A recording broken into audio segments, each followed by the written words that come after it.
Alrighty, party peoples of the interwebs, the news of the day, independent journalist Ed Klippenstein, either temporarily or permanently banned from Twitter. Is he the victim of censorship, or did he just act like a jackass? In the voice of Morgan Freeman, his name was in fact Ken Klippenstein, not Ed Klippenstein, and yes, he was in fact a jackass.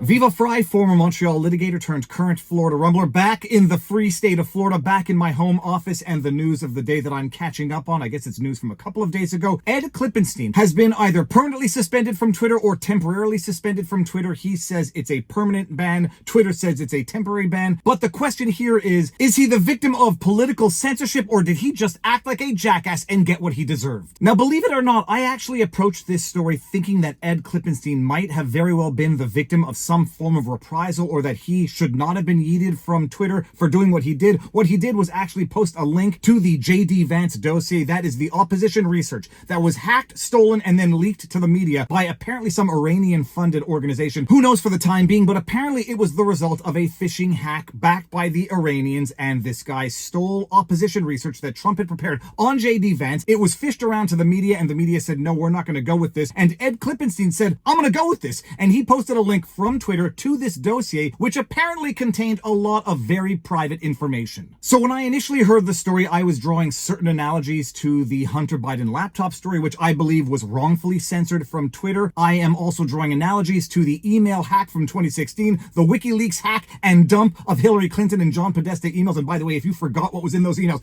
go check it out. In an email to John Podesta, "Hi John, the realtor found a handkerchief. I think it has a map that seems pizza related. Is it yours? They can send it to you if you want. I know you're busy, so feel free not to respond if it's not yours or you don't want it. Susanna." To which John Podesta replies, "It's mine, but not worth worrying about." Yeah, I'm sure that this is only about a handkerchief that has a map on it that seems pizza related. This is a real email. So I was actually approaching this story with the perspective that Ed Klippenstein was in fact wrongly yeeted from the platform, if only temporarily, but that is a detail that is irrelevant for the time being. Then I saw a tweet from Crystal Ball, and I immediately said, everything Crystal Ball says is a filthy lie, and now I'm starting to second guess my initial perspective on this issue. Crystal Ball at Crystal Ball. Crystal, Kyle, and Friends. Host of Breaking Points, Ella Lolo, and I don't know what that is. Author of best-selling book, The Populist Guide to 2020. Insta at Crystal M. Ball. And Crystal Ball writes the following. Ken Klippenstein redacted the, quote, private details, end quote, in the Vance dossier and reposted. He's still permanently banned from X. What now, free speech warriors? And then Crystal posted a link to did I say Flippenstein before? Klippenstein. She posted a link to Ken Klippenstein's Substack, and I'm not sure that she actually read the Substack post. I went and read the Substack post, and it seems that what Ken Klippenstein did to right the wrong that he now seems to acknowledge that he did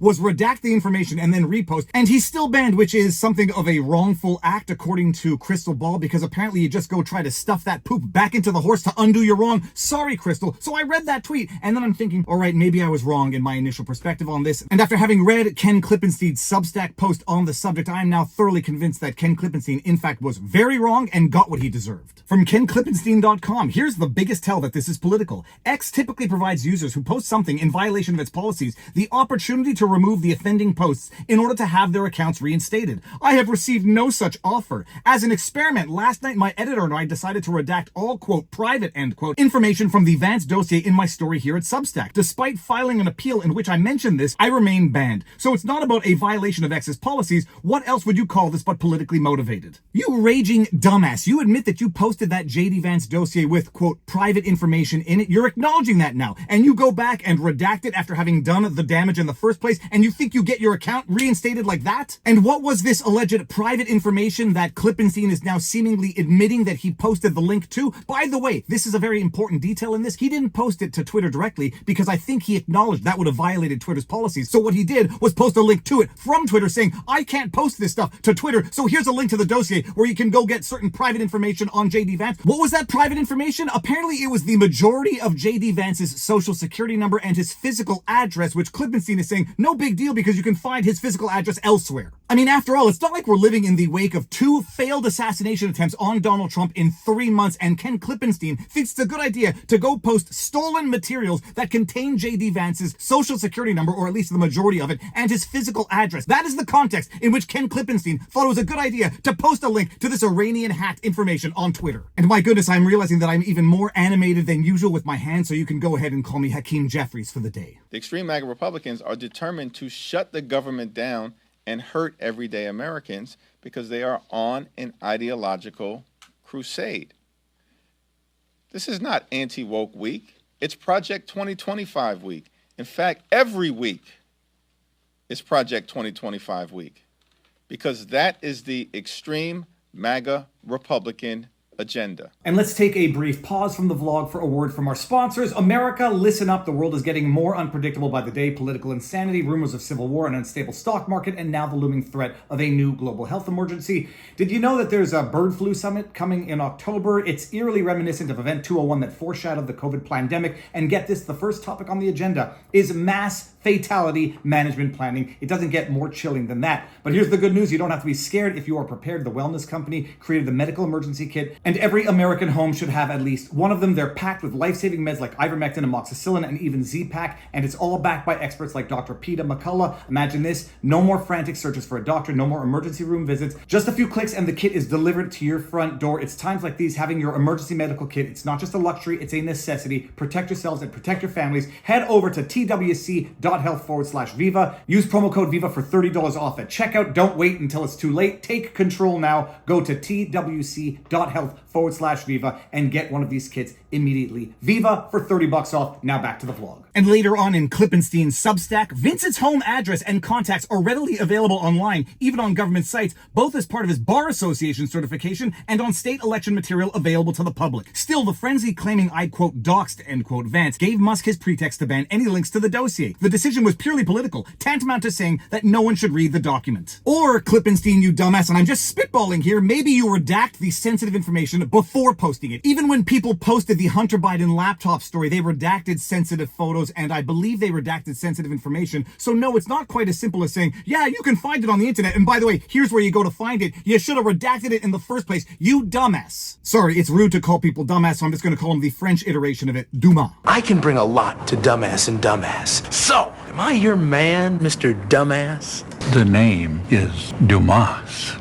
And you know it's pretty bad when even the MSM propagandists sort of tacitly recognized that Ken Klippenstein crossed a certain line, that he actually went and published this Iranian hacked and stolen information unredacted when even fake news MSM was declining to publish it in the first place. From an article in NBC, an American journalist who runs an independent newsletter published a document Thursday that appears to have been stolen from Donald Trump's presidential campaign. The first public posting of a file that is believed to be part of a dossier that federal officials say is part of an Iranian effort to manipulate the U.S. election. The PDF document is a 271-page opposition research file on former President Donald Trump's running mate, Senator J.D. Vance, Republican from Ohio. For more than 2 months, hackers who the U.S. says are tied to Iran have tried to persuade the American media to cover files they stole. No outlets took the bait. No outlets took the bait, but Klippenstein sure as hell took the bait, and he didn't even think it was appropriate to redact sensitive information from that stolen document. Later on in the article, Klippenstein wrote an additional post on Substack on Thursday defending his decision to post the file while acknowledging that it did appear to violate X's rules. Quote, did I make a mistake in not redacting the, quote, private, end quote, information on J.D. Vance? If I wanted a Twitter account, apparently so, but on principle, I stand by it absolutely, end quote, he said. You stand by it on principle, Klippenstein? That might illustrate the fact that you have no principles at all. It wouldn't have been hard to redact the private information from that document, and my goodness, the majority of someone's social security number is most certainly private information. The fact that you can find someone else's address on the internet, well, my goodness, once upon a time when I was a kid, you had the white pages, and that contained everyone's address in the city. You go publish that on the internet and say, well, it's public information anyhow, expect to get a ban on social media platforms that have rules against doxing people. Do that in the wake of 2 failed assassination attempts on Donald Trump as relates to his running mate, J.D. Vance. You're lucky that all you got was a ban from Twitter. If this had been anyone on the right, they would have been visited by the feds already. And stop, if you haven't done it already, take 3 seconds to go hit the subscribe button. Make sure you have notifications turned on. Give it a thumbs up and drop a comment in the comment section because, you know, it helps along with those algorithmic things.